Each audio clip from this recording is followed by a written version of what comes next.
of our favorite stars. But what if Dorothy's ruby slippers slipped away? Scarlett's dress was gone with the wind, and the King's royal threads reduced to a 50-cent bargain bin. Step inside the intriguing world of collectors dedicated to rescuing and restitching the remains of classic Hollywood. Faded sequins, tattered dreams, saving Hollywood's classic costumes. Hosted by Angela Bassett. A special Hollywood Fashion Machine presentation premiering Tuesday at 8 p.m. Eastern as part of AMC's Hollywood Reel-to-Reel.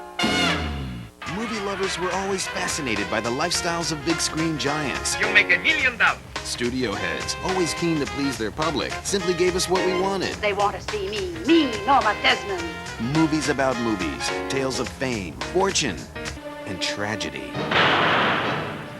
AMC tells all with a night of movies that go beyond the glare of the spotlights and into the shadows they cast. Movies about movies, Thursday, March 23rd at 8 p.m. Eastern. You don't seem to know who I am!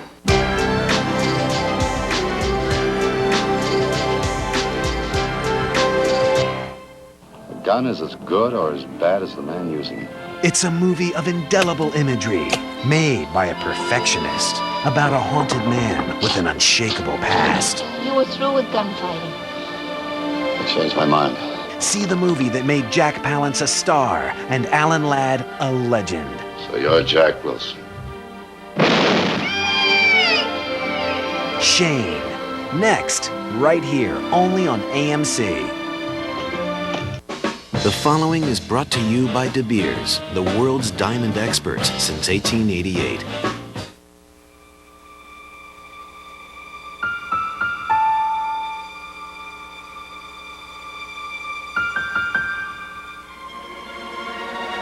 For everything she's been, everything she is, and everything you'll be together. The 3-stone anniversary ring. For your past, for your present, for the next 1,000 years. A diamond is forever. DeBeers.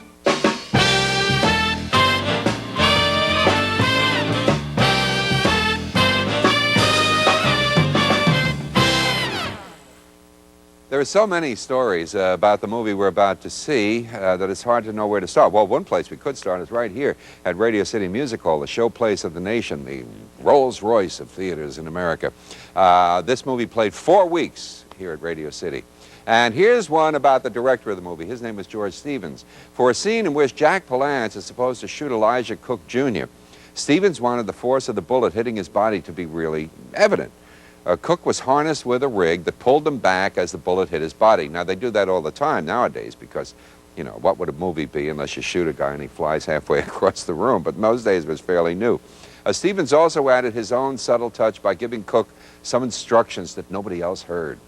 And then Stevens called action. And just before Palance fires the shot, Cook called him a dirty name. And this added piece of dialogue caught Jack Palance completely by surprise, and the expression on his face was priceless, and they left it in, and that's what you'll see in the film. But don't listen for, you know, the four-letter word, whatever it was, because they took that out of the soundtrack, as you would figure. Well, they had to do that, too, in those days. They wouldn't even bother today. In any case, with that, here are Alan Ladd and Jack Palance, and the film that many critics have called probably the best Western of all time, a statement that I completely agree with. It's Shane.